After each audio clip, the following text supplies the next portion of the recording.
Chapter 29: Systemic Substitution at the Civilisational Limit, when societies attempt to externalize cognition itself. As civilizations approach collapse, complexity does not disappear. It outlives the capability that once sustained it. The capability-complexity gap does not close on its own. When capability falls below system demands, the civilization must either reduce complexity or attempt to compensate. Substitution is one such attempt. This produces a dangerous asymmetry. Societies that no longer possess the human capacity to operate high-complexity systems nevertheless continue to depend on those systems for survival. This is the late-stage contradiction. The institutional machinery still stands.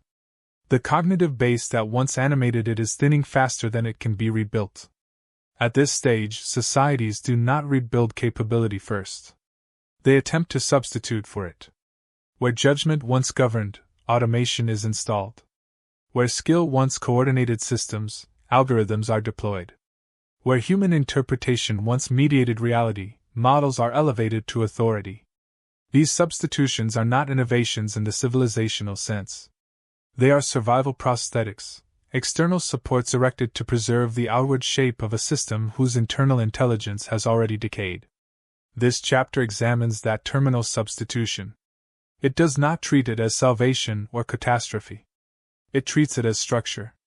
As coordination burdens become unbearable, as miscommunication thickens, as incentives invert, and as institutional cognition fragments, some societies attempt a final structural substitution, seeking systems that can think faster, coordinate better, and decide without fatigue, politics, or human inconsistency. This is not an inevitable step but a conditional one, a chosen response to internal incapacity rather than a universal stage of decline. This is not ideological. It is mechanical. It is what complex systems do when their internal cognitive capacity can no longer sustain their coordination demands. The demand for substitution at this level arises when multiple structural stresses converge, capability density thins, institutional load peaks, coordination becomes unreliable, information decays, and political systems lose the capacity for long-horizon planning. At this point, the civilization develops a fatal bottleneck. Problems arrive faster than human institutions can think. Decisions stack up. Delay becomes its own destabilizing force. The system begins seeking an external processor. What earlier substitutions attempted at the institutional level, freezing behavior into rules, metrics, procedures, and oversight, this substitution attempts at the civilisational level. It seeks to offload cognition itself. Civilizations have always externalized cognition. Writing preserved memory beyond the mind. Checklists preserved procedural judgment beyond individual recall. Accounting systems preserved numerical reasoning beyond mental arithmetic. Databases preserved institutional memory beyond tenure. Synthetic systems are not a metaphysical rupture. They are an extension of this same externalization process, broader, faster, and more opaque. Yet this attempt collides with the deepest constraint in the entire framework. No substituted cognitive system can ever exceed the capability embedded in its inputs. A system trained on degraded institutions cannot produce non-degraded judgment. A model optimized on distorted incentives cannot generate undistorted priorities. Substitution scales what exists. It does not invent what is absent. Data quality, training standards, institutional framing, incentive alignment, and maintenance competence define the ceiling of every such system. Declining capability therefore does not disappear under substitution, it is inherited, compressed, and scaled. This produces a closed loop. Declining human capability degrades inputs. Degraded inputs degrade automated outputs. Degraded outputs misallocate resources, distort coordination, and accelerate institutional failure. The substitution does not transcend the decline. It internalizes it. Earlier bureaucratic substitutions spread error slowly. Procedural mistakes diffuse through layers. Metric distortions compound across reporting chains. Legalistic paralysis grows incrementally. But system-level substitution introduces a new property: compression of failure velocity. Errors are no longer diluted through human friction. They are encoded into models, optimization targets, and automated feedback loops. When those assumptions drift, entire systems drift with them, instantly, silently, and at scale. This changes the geometry of failure. The error rate may not initially rise. What changes is the speed at which misalignment propagates. Failure becomes faster than correction. At this level, incentive distortion also mutates. Earlier distortions rewarded bureaucratic survival, political optics, legal risk avoidance, and metric performance. At the systemic substitution level, incentives are embedded directly into optimization functions. The system now rewards whatever it is pointed toward, regardless of downstream consequence.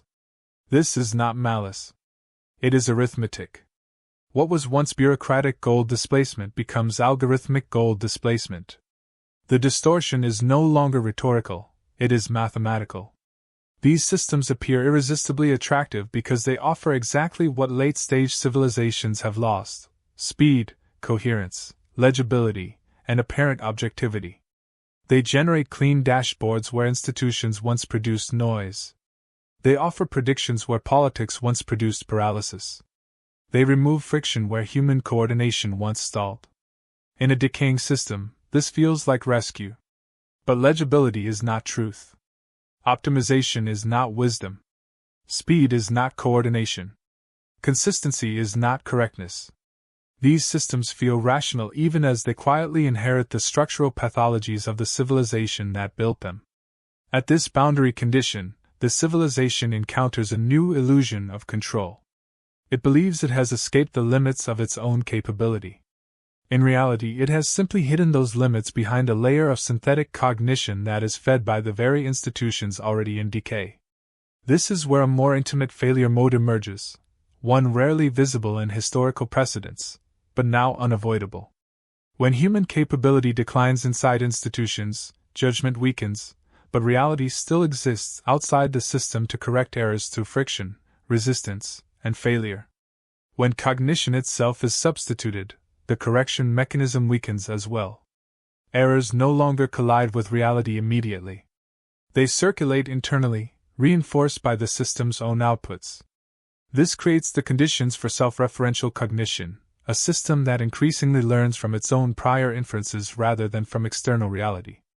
Under conditions of declining input quality, such systems begin to drift, not explosively, but plausibly. The outputs remain coherent.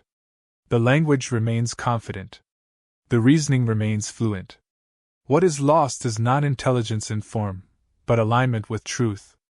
This produces a new civilisational vulnerability, epistemic automation without epistemic authority. The system speaks with confidence, but it has no independent grounding. It inherits the blind spots, incentives, distortions, and omissions embedded in its training environment. If no high-capability operator exists outside the loop to test it against reality, the system becomes a hall of mirrors. It does not lie. It simply begins mistaking the internal coherence of its own outputs for truth. At this point, the civilization enters a uniquely dangerous condition. When such a system drifts, it does so invisibly. No single operator feels responsible. No single institution can audit it fully. No single discipline can validate it comprehensively. Correction requires precisely the kind of high capability, cross-domain cognition that the system was built to replace. The result is not immediate catastrophe. It is far more subtle. The civilization begins mistaking synthetic coherence for real coordination, synthetic confidence for real understanding, and synthetic cognition for real intelligence. The system continues to function, sometimes even more smoothly than before, but it begins drifting structurally away from reality. This is where the failure mode shifts from operational to existential. If operators possess sufficient independent knowledge, they can detect this drift. They can challenge outputs. They can identify hallucination as hallucination. They can distinguish fluency from truth. They can force alignment back toward reality through disciplined correction. In such cases, substitution remains a tool. In such conditions, externalized cognition can widen the effective capability distribution of a society, by reducing routine load and preserving scarce expertise. But this benefit depends entirely on the continued presence of high-capability operators outside the loop. But if operators lack that grounding, if they accept synthetic outputs as authoritative simply because they are fluent, then the civilization enters what can only be described as a delusionary feedback spiral. The system begins generating its own increasingly detached reality, and the population increasingly navigates within it. The civilization does not collapse because it believes a lie. It collapses because it loses the ability to detect lies at all. At this point, substitution no longer compensates for capability loss. It accelerates it. Historically, societies have reached for similar solutions in different forms: statistical governance replacing judgment in late empires, central planning attempting to compress national intelligence into administrative hierarchies, financial automation amplifying systemic fragility, and bureaucratic empires pursuing total legibility at the cost of adaptability. In each case, coordination was enhanced temporarily while error velocity increased silently beneath the surface. Modern synthetic cognition represents the most complete form of this substitution ever attempted. Not because it is uniquely dangerous, but because it is uniquely comprehensive. It attempts to replace not only human labor, human judgment, and human coordination, but human epistemology itself. It is therefore not outside the capability, complexity law. It is governed by it.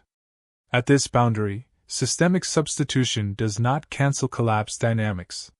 It reshapes them. It does not remove feedback loops. It accelerates them. It does not eliminate brittleness. It redistributes it. It does not restore capability. It trades visible human limitation for invisible synthetic limitation. This is why collapse in technologically saturated civilizations does not come as madness or chaos. It comes as perfectly rational systems executing perfectly misaligned decisions at machine speed. The failure is not emotional. It is structural. The civilization does not fail because it stopped building tools.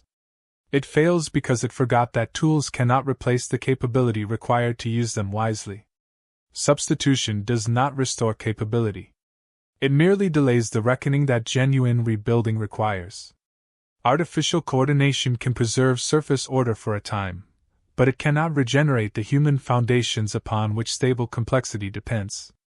When cognition itself becomes outsourced, decay no longer appears as dysfunction but as efficiency. The system functions smoothly even as its capacity for reality erodes. In the next chapter, we turn from these last adaptive maneuvers to collapse dynamics proper, how systems finally cross the threshold from managed decline into structural failure, what that transition looks like in practice, and why it feels sudden even though its causes have been compounding for generations.